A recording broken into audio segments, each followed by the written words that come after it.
आखिरकार तुलसीदास जी को वाल्मीकि रामायण होने के बाद भी रामचरितमानस लिखने की आवश्यकता क्यों पड़ी? और सबसे बड़ी बात, वाल्मीकि रामायण और रामचरितमानस में कई सारे अंतर हैं। आखिरकार क्यों तुलसीदास जी ने वाल्मीकि रामायण से अलग रामचरितमानस में इतने बदलाव करे? इसके पीछे क्या कारण हो सकता है? कहते हैं कि हरि अनंत, हरि कथा अनंत। ये शब्द सुनने में तो बहुत छोटा सा लगता है, लेकिन इसके पीछे एक बहुत गहरा राज छुपा है और इसी राज को हमारे जितने भी ऋषि मुनि थे उन्होंने बहुत अच्छे से समझ लिया था। इसके विषय में हम वीडियो के आखिरी में बात करेंगे। और ये जो हमारा वीडियो है, यह वीडियो क्यों है, किस लिए है और आखिरकार वाल्मीकि रामायण और रामचरितमानस में क्यों अंतर है, वो सारे के सारे राज इसी में छुपे हुए हैं और वो आपको बहुत अच्छे से समझ में आ जाएंगे। गोस्वामी तुलसीदास जी ने जब रामचरितमानस लिखने का मन बनाया होगा तो उन्होंने वाल्मीकि रामायण को तो पढ़ा ही होगा, साथ में भारत में कई सारी रामायण और भी हैं उन पे भी अध्ययन करा होगा। और इसके अलावा उन्होंने देखा होगा कि जनश्रुति में भी रामायण की कई सारी ऐसी कहानियां हैं जो कि वाल्मीकि रामायण में नहीं है। जब रामलीला को खेला जाता था या फिर एक से दूसरे को राम कथा सुनाई जाती थी तो उसमें ये कहानियां होती थी। वाल्मीकि जी श्री राम के समकालीन माने जाते थे और उनकी ही रामायण को सबसे ज्यादा प्रमाणित माना जाता है। लेकिन जो वाल्मीकि जी ने रामायण लिखी थी वह संस्कृत में थी और संस्कृत को सभी लोग नहीं जान पाते थे, इसलिए रामायण को पूरी तरह से नहीं समझ पाते थे। इस उद्देश्य से भी गोस्वामी तुलसीदास जी ने रामचरितमानस को लिखा होगा।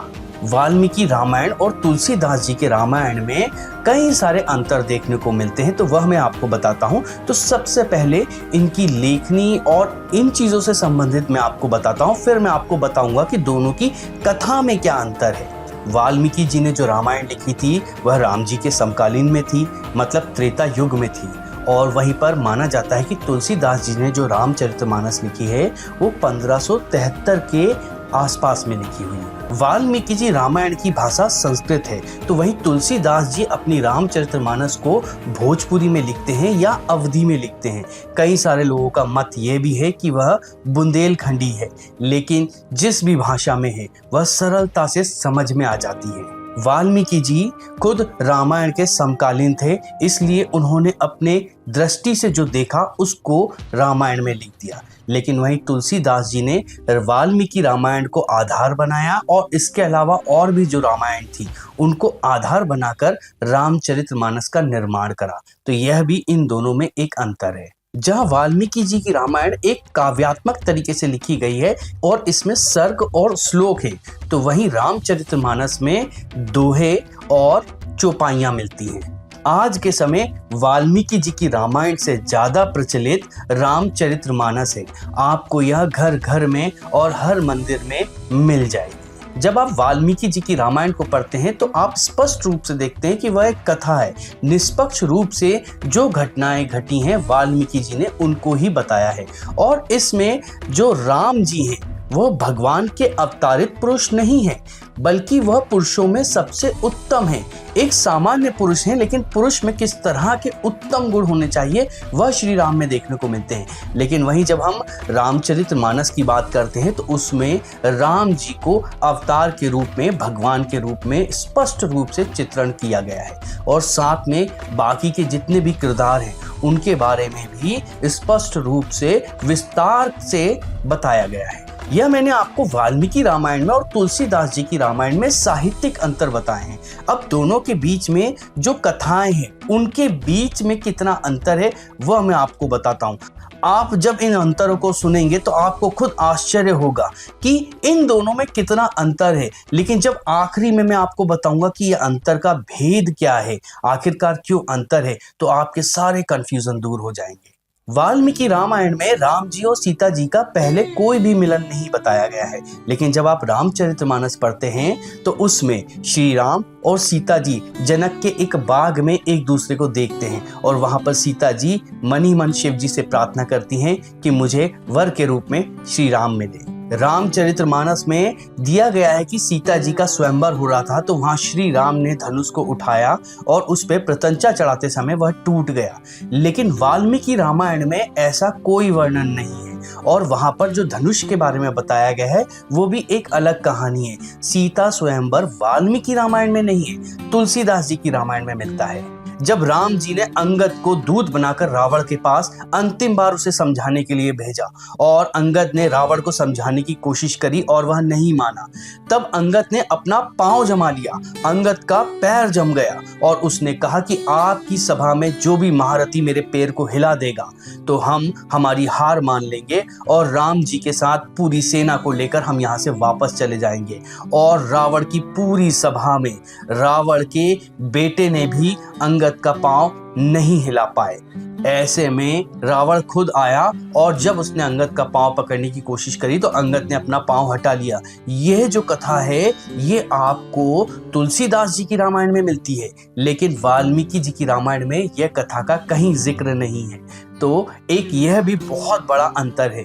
हनुमान जी की एक तस्वीर हमारे मन में बसी हुई है। जब भी हम उनको देखते हैं तो हमारे सामने वह हनुमान जी आते हैं जो कि अपना सीना चीर कर दिखा रहे हैं कि उनके मन में राम और सीता जी बसे हैं। यह प्रसंग आपको रामचरितमानस में मिलता है, लेकिन वाल्मीकि रामायण में आपको इस बारे में कहीं कोई प्रसंग नहीं मिलता है। जब लंका में युद्ध चल रहा था तो रावण के भाई अहिरावण ने राम और लक्ष्मण को मूर्छित कर कर पाताल लोक में ले गया था और वहां पर उनकी देवी जी के सामने बलि चढ़ाना चाह रहा था। लेकिन हनुमान जी पाताल लोक में पहुंचे और वहां पर अहिरावण का वध कर दिया और राम और लक्ष्मण जी को बचाकर ले आए। यह जो प्रसंग है यह प्रसंग आपको रामचरितमानस में देखने को मिलता है। वाल्मीकि रामायण में इसका कोई जिक्र नहीं है। और आपको यह भी बता दें कि इसी प्रसंग में ही बताया गया है कि हनुमान जी ने पंचमुखी अवतार लिया था। तो रामचरितमानस में पंचमुखी अवतार के बारे में तो है, लेकिन जो पंचमुखी हनुमान जी हैं वो वाल्मीकि रामायण में आपको देखने को नहीं मिलते हैं। घर का भेदी लंका ढाए, ये तो आपने सुना होगा और आपको पता होगा कि यह विभीषण के लिए कहा जाता है। कहते हैं कि विभीषण ने राम जी को रावण के मारने का रहस्य बताया था कि उसकी नाभि में अमृत है और जब वह सीता जी के बारे में नहीं सोच रहा हो तब राम जी उस पर उसकी नाभि में तीर चलाएं तो उससे रावण मर जाएगा। यह रामचरितमानस में दिया गया है, वाल्मीकि रामायण में नहीं। वाल्मीकि रामायण में इंद्रदेव अपने सारथी मालती को राम जी के पास में भेजते हैं और मालती श्री राम को बताता है कि रावण को कैसे मारना है। रावण ने घोर तपस्या करी थी और उसके बाद में ही उसको कई सारे वरदान मिले थे। यह वर्णन वाल्मीकि रामायण में विस्तार से बताया गया है, लेकिन रामचरितमानस में इसके बारे में कोई भी ज्यादा विस्तार से नहीं बताया गया है। विश्वामित्र जी राम जी को लेने दशरथ के पास पहुंचते हैं और कहते हैं कि मुझे आपके राम और लक्ष्मण दोनों पुत्र चाहिए, आप उनको हमारे साथ में भेज दें। यह प्रसंग दोनों रामायण में मिलता है, लेकिन दोनों रामायण में एक अंतर यह है कि वाल्मीकि रामायण में विश्वामित्र दशरथ से राम और लक्ष्मण को राक्षसों के वध के लिए मांगते हैं, लेकिन रामचरितमानस में विश्वामित्र इन दोनों को एक विद्या सिखाना चाहते थे। उस विद्या के लिए यह इन दोनों को लेकर जाते हैं। वाल्मीकि रामायण में ताड़का का वध एक बहुत ही रोचक वृत्तांत है, उसके बारे में वहां पर बहुत विस्तार से दिया गया है, लेकिन तुलसीदास जी की रामायण में इसको उतना विस्तार से नहीं बताया है और यहाँ पर कहानी भी थोड़ी सी अलग बताई गई है। वहीं केकई ने दशरथ से वरदान मांगा था।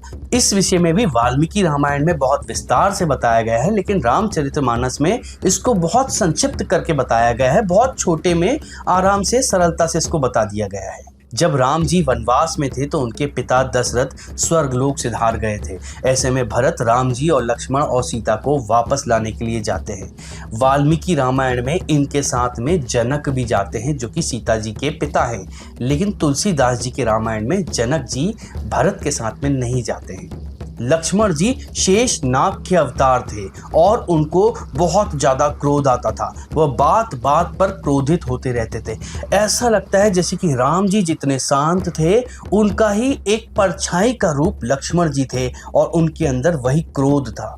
यह जो लक्ष्मण जी हमेशा क्रोध में रहते हैं, इस चीज का वर्णन रामचरितमानस में करा गया है, जहां पर लक्ष्मण जी को बात बात पर क्रोध आता है। लेकिन वाल्मीकि रामायण में ऐसा नहीं है। वाल्मीकि रामायण में, पूरी रामायण के अंदर मात्र 3 बार ऐसा होता है जब लक्ष्मण जी क्रोधित होते हैं। पहला, जब वो राम जी के वनवास की बात सुनते हैं।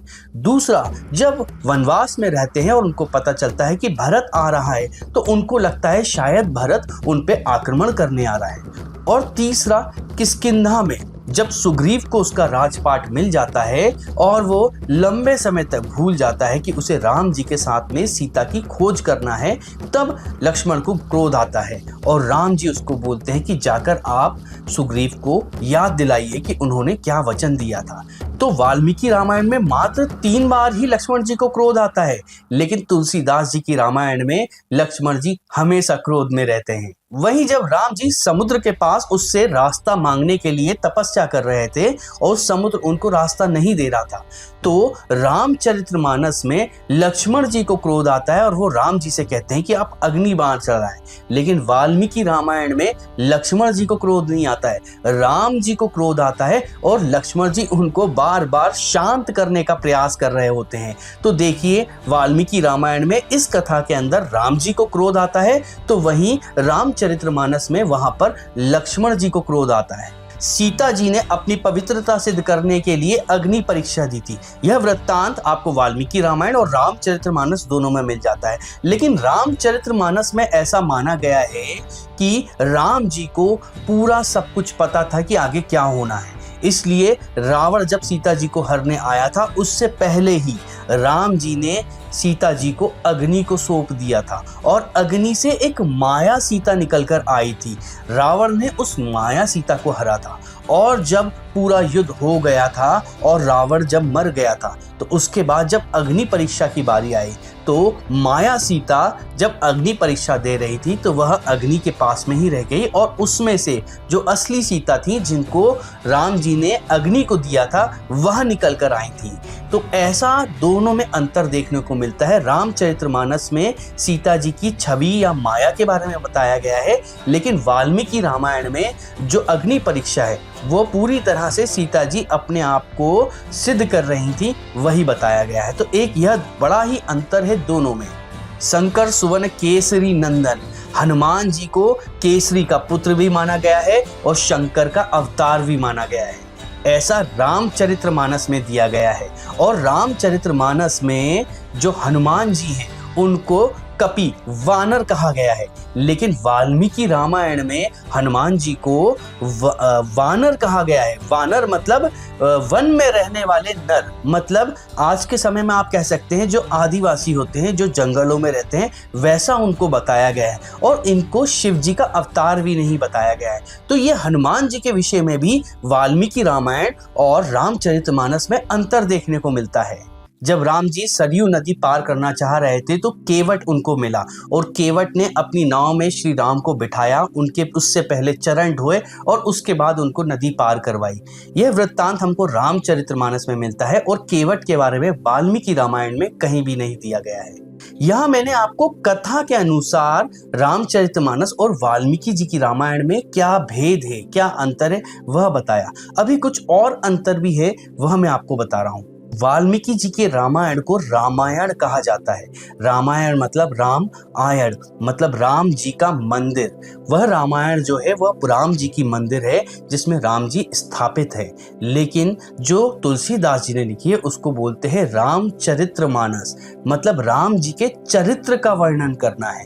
तो दोनों के नाम के बीच में भी एक दार्शनिक अंतर है, इसलिए दोनों कथाओं में अंतर हमको देखने को मिलता है। जहाँ रामायण राम का घर घर या मंदिर के बारे में, राम जी के बारे में पूरा बताया गया है वाल्मीकि रामायण में, वहीं रामचरितमानस में उनको भगवान की तरह मानकर उनके पूरे चित्रण, मतलब उनका चरित्र जो है उसका पूरा चित्रण करा गया है।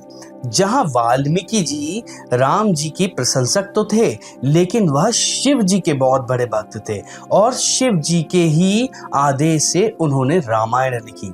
वहीं तुलसीदास जी श्री राम के ही भक्त थे और उन्होंने जो रामचरितमानस लिखी है वह हनुमान जी की सहायता से लिखी है और हनुमान जी को यह आदेश शिव जी ने करा था। जहाँ वाल्मीकि जी के रामायण में आखिरी कांड से पहले युद्ध कांड है, तो वही उसी कांड को रामचरितमानस में लंका कांड कहा गया है। इसके अलावा भी एक उत्तर कांड है, लेकिन ऐसी भी मान्यता है कि यह जो उत्तरकांड है यह वाल्मीकि जी की रामायण में बाद में जोड़ा गया है। तो यह वीडियो था हमारा जहां श्री राम जी की प्रशंसा में वाल्मीकि जी ने रामायण लिखी और वहीं तुलसीदास जी ने रामचरितमानस लिखी। दोनों के बीच में काल का बहुत बड़ा अंतर था और साथ में दोनों ने जो कथा बताई है उसके बीच में भी कई सारे अंतर थे। अब यह अंतर क्यों थे?